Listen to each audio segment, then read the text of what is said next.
কিছুদিন আগে Spanish super কাপের ম্যাচে চিরপ্রতিদ্বন্দ্বী রিয়াল মাদ্রিদের বিপক্ষে ৫-২ গোলের বিশাল জয় পেয়েছিল বার্সেলোনা।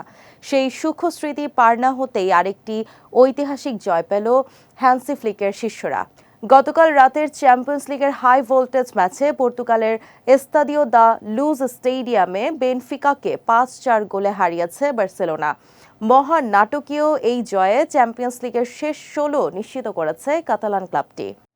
ম্যাচের প্রথমার্ধে অবশ্য শক্ত অবস্থান ধরে রেখেছিল স্বাগতিক বেনফিকা। ম্যাচের দ্বিতীয় মিনিটেই স্বাগতিকদের এগিয়ে নেন ভেনগেলিস পাভলিদেস।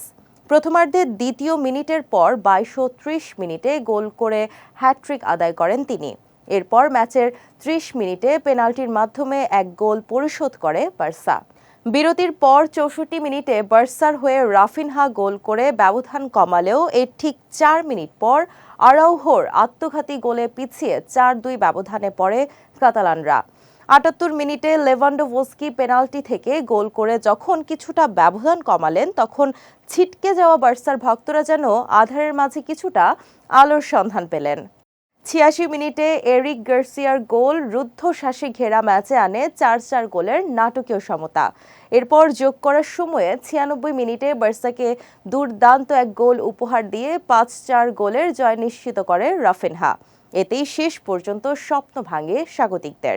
২৫০টিরও বেশি ডিজাইন অপশন নিয়ে ওয়ালটন স্মার্ট ফ্রিজ, বোঝে আপনার প্রয়োজন। এরই মধ্য দিয়ে ১৮ পয়েন্ট নিয়ে টেবিলের দ্বিতীয় স্থানে রয়েছে হ্যান্সি ফ্লিকের দল। অন্যদিকে সমান ম্যাচে ২১ পয়েন্ট নিয়ে শীর্ষে অবস্থান করছে লিভারপুল।